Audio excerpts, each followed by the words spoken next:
மகிழ்ச்சியான தருணம். எல்லோரும் வாழ்த்துக்களை நாம் பரிமாறிக்கொண்டிருக்கிறோம். ஆக நாம் மெட்ராஸ் ஸ்டேட்டுன்னு எல்லாரும் ஒன்றாக இருந்தது தான் திராவிடம்.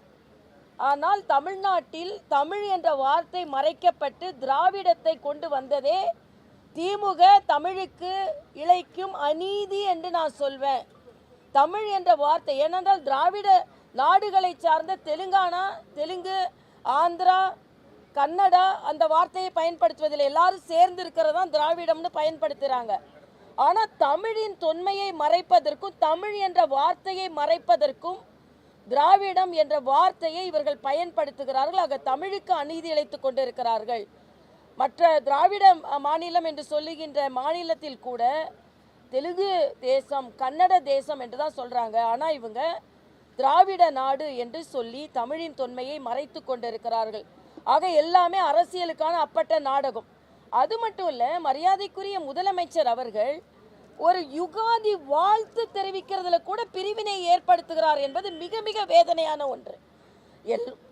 வட இந்தியாவும் சார்ந்தவர்களும் நமக்கு யுகாதி வாழ்த்துக்கள் தெரிவிக்கிறாங்க.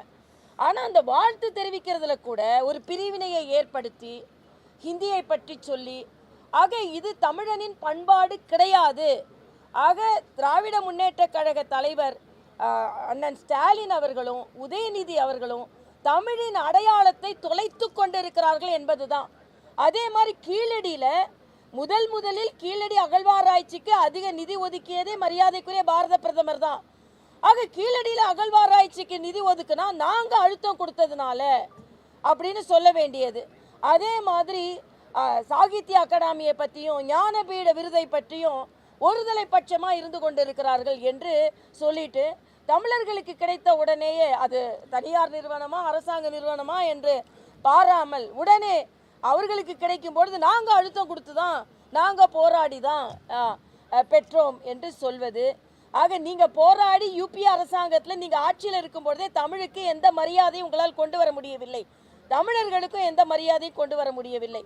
அதனால இன்றைய காலகட்டத்தில் அது மட்டும் இல்லை, இன்னைக்கு ஹிந்தி எழுத்தை அழிக்க போகிறேன் என்று ஒரு சகோதரர் உயிரிழந்திருக்கிறார். உயிரிழந்ததற்கு எனது அஞ்சலி. ஆனால் மறுபடியும் சொல்கிறேன், எல்லோரும் ஒற்றுமையாக வாழக்கூடிய தேசத்தில் கடைசி ஆயுதமாக ஹிந்தியை எடுத்து மறுபடியும் மக்களின் அடிப்படை தேவைகளை கண்டு கொள்ளாமல் உணர்வு பூர்வமாக இந்த தேர்தலை எடுத்து செல்ல இருப்பதை நான் வன்மையாக கண்டிக்கிறேன்.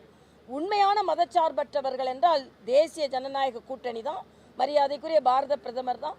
அதனால் இன்றைய எல்லாவற்றிலுமே குழப்பம் ஏற்படுத்த வேண்டாம் என்பதும் முதலமைச்சர் சொல்கிறார். 2 மேடை, ஒன்று திராவிட மேடை, ஒன்று டெல்லி மேடை, எதில் ஏறுகிறீர்கள் என்று கேட்கிறார். நீங்கள் டெல்லியில் மேடையில் இதே பாஜக கூட நீங்கள் டெல்லி மேடையில் ஏறினவங்க தான். ஆக 2 மேடையும் நம் தமிழ்நாட்டுக்கு வேணும்.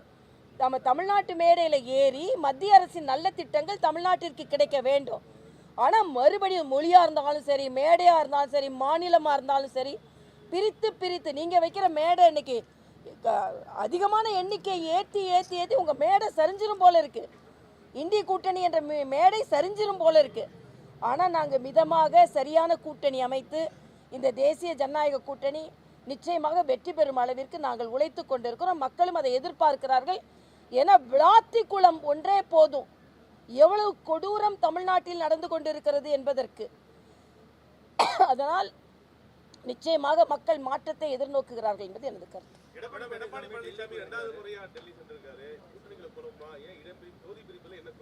இப்போ என்னப்பா ஒரு டெல்லிக்கு போனாலே குழப்பம்னு ஏன்பா எடுக்கிறீங்க? அவர் ஒரு பயணம் செய்கிறார், அவ்வளவுதான். ஏதாவது தமிழ்நாட்டில் ஒரு கூட்டணி கட்சி தலைவரை இன்னொரு கூட்டணி கட்சி தலைவர் பார்க்கறதுக்கு டெல்லி போனால் அது குழப்பம். ஆனால் 6 தொகுதி வாங்கின கம்யூனிஸ்ட் 5 தொகுதி அழுத்தம் கொடுத்து 5 தொகுதி வாங்க வச்சிருவாங்க. 6 தொகுதி வாங்கின மதிமுக 5 தொகுதி கொடுத்து அழுத்தம். ஆனால் அழுத்தமே இல்லையா, எந்த குழப்பமும் இல்லையா. ஏன்னா பிஜேபி என்ற பூச்சாண்டியை காமித்து நீங்கள் அடிமைத்தனமாக இடங்களை குறைத்து வாங்கிவிட்டு அதில் நாங்கள் கீழே விழுந்தாலும் மீசையில் மண்ணு ஒட்டலைன்ட்டு இதெல்லாம் பிஜேபிக்காக இடத்துங்களை குறைச்சிக்கிறாங்களாம். ஆக அடிமை கூட்டணி இல்லை, உதயசூரியனில் தான் நிற்கணும்னு அழுத்தம் கொடுக்கப்படுகிறது. அதனால் அடிமை கூட்டணினா இந்தி கூட்டணி தான். அவர்கள் மற்றவர்களின் அழுத்தம் கொடுக்கப்படுகிறது. அவங்க சீட்டுகளை பறித்து விட்டு தேசிய ஜனநாயக கூட்டணியும் பிஜேபியும் காண்பித்து தான் உங்களோட சீட் ஷேரிங்கை பிஜேபியை காண்பித்து தான் நடத்த வேண்டியிருக்குது திமுக அணி என்பதையும் இங்கே நான் தெரிவித்துக் கொள்கிறேன்.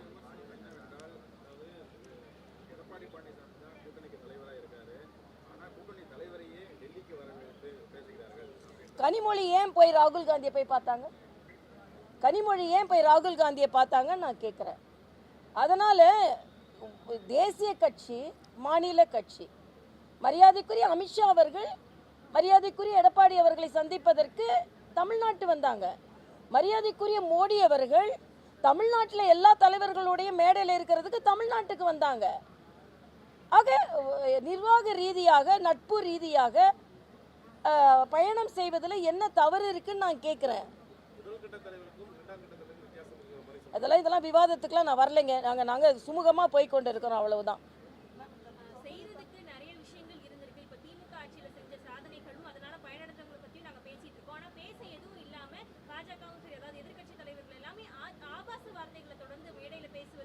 அதாவது நான் இதில் ஒன்றை நான் மறுக்கிறேங்க.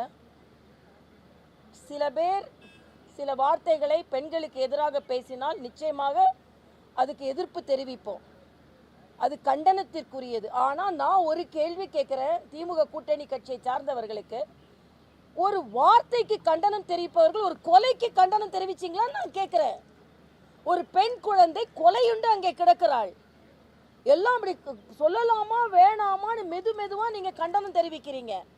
ஆக பெண்ணினமே கொலையுண்டு கிடக்கிறது, பெண்ணினமே பாதுகாப்பு இல்லாமல் கிடைக்கிறது. அதுக்கு யாரும் குரல் கொடுக்கல. ஆக இதுதான், இந்த மாறுபாடு தான் வேண்டான்னு நான் சொல்றேன். ஆக உயிர் போவது அதை பற்றி கவலைப்படாமல் அரசியலுக்கு ஒரு வார்த்தையை வைத்து மட்டும் கண்டனம் செலுத்தி கொண்டிருப்பவர்கள் வாழ்க்கையே போயிடுச்சே. ஆக பெண்களுக்கான வார்த்தைக்கு கண்டனம் தெரிவிப்பவர்கள் பெண்களுக்கான வாழ்க்கைக்கு கண்டனம் தெரிவிக்கலன்றதான் எனது ஆதங்கம். பொங்கி பொங்கி பொங்கி கண்டனம் வருது. ஆனால் அங்கே ஒரு பெண் +2 மாணவி கொலையுண்டு இருக்கிறாள். இந்த ஆட்சியின் அவலத்தை யாராவது பேசுனீங்களா? வைகோவா இருக்கட்டும், கம்யூனிஸ்ட் கட்சிகளாக இருக்கட்டும், திருமாவளவனாக இருக்கட்டும், உடனே பேசுனீங்களா? மெதுவாக அப்படியே. ஆனால் அதே இது ஒரு வார்த்தை தவறாக வந்து விட்டது. வார்த்தை தவறாக வந்தது தவறு தான். ஆனால் அதுக்கு காண்பிக்கின்ற கண்டனத்தை உடனே செல்வ பிறந்தக அதுக்கு ஆர்ப்பாட்டம் பண்ணுறாராம்.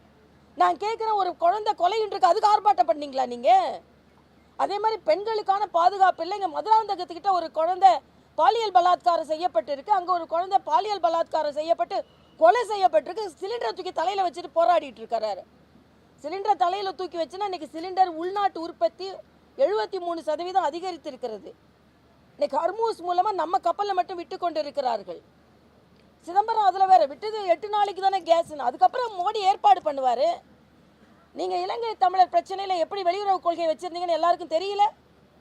அதனால் தமிழக அரசியல் எங்கோ போய்கொண்டு இருக்கிறது. எனக்கு முதலமைச்சர் கூட ஒரு வாழ்த்து தெரிவிக்கும் போது அதுலேயும் உடனே ஒரு மொழி வேற்றுமை கொண்டு வரேன்னா, இப்படிப்பட்ட ஒரு வேற்றுமை விதைத்து தமிழர்களின் அடையாளத்தை இவர்கள் தொலைக்கிறார்கள். தமிழனின் அடையாளம் அது இல்லை. தமிழினின் அடையாளம் வந்தாரை வாழ வைப்பது, எல்லோரையும் வாழ்த்துவது. ஆனால் தமிழன் சுயநலக்காரனே கிடையாது. ஆனால் இவங்க தமிழின் அடையாளத்தையே திராவிடம் என்று மறைத்து கொண்டிருக்கிறார்கள் என்று தான் நான் நேரடியாக குற்றம் சாட்டுகிறேன். நாங்கள் இப்போ அதான் ஃபைனலைஸ் பண்ணுறோம். இன்னைக்கு ஃபைனலைஸ் பண்ணிடுறோம். அதுதான் போகணும். நான் அதுக்குள்ளே நீங்களாம் கூப்பிட்டீங்க, நான் வந்தேன். அவ்வளோதான். இன்னைக்கு ஃபைனலைஸ் பண்ணி நாளைக்கு தலைவர்கிட்ட கொடுத்துட்றோம். அப்புறம் தலைவர் எப்போ வெளியிடணும்னு சொல்கிறாரு அப்போ வெளியிடுவோம். ஆல்மோஸ்ட் நாங்கள் டிராஃப்ட் பண்ணிட்டோம். இன்னைக்கு ஃபைனல் இப்போ கமலாலயத்தில் பண்ண போகிறோம். எல்லா செக்டாருக்கும், குறிப்பாக மகளிர், விவசாயம்.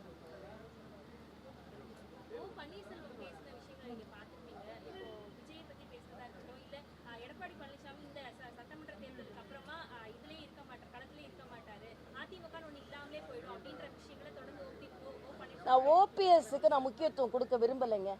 ஏன்னா எனக்கு அவரை பார்க்கவே பாவமாக இருக்குது. ஒரு முதலமைச்சராக இருந்தவர் அங்கே போய் இப்போ இன்டர்வியூவில் போய் உட்காந்துக்கிட்டு அது அம்மாவோட கொள்கையை அப்படியே சரண அடைஞ்சு அவங்க அதெல்லாம் எனக்கு அவர்னால எனக்கு அதை பற்றி பதில் சொல்ல விருப்பம் இல்லை என்பது எனக்கு கருத்து.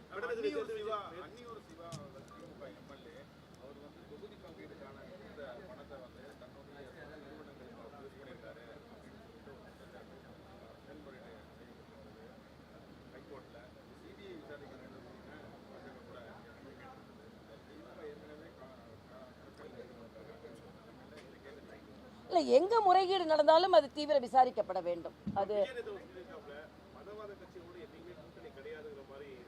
அவர் எந்த மதவாத கட்சி எங்கே பார்த்தாரோ? இல்லை எந்த மதவாத கட்சின்னு சொன்னால் பரவாயில்ல. ஏன்னா நாங்கள் மதவாத கட்சியே கிடையாது. நாங்கள் எல்லாருக்கும் வாழ்த்து சொல்கிறோம். அப்படி மதவாதம்னு ஒரு திமுகவை சொல்கிறாரா? ஏன்னா அவங்க தான் இந்துக்களுக்கு வாழ்த்து சொல்ல மறுக்கிறாங்க. அல்ல, எங்களை பொறுத்த வரைக்கும் எல்லாருக்கும் நாங்கள் இணையாக தான் இருந்து கொண்டு இருக்கிறோம் என்பது எனது கருத்து.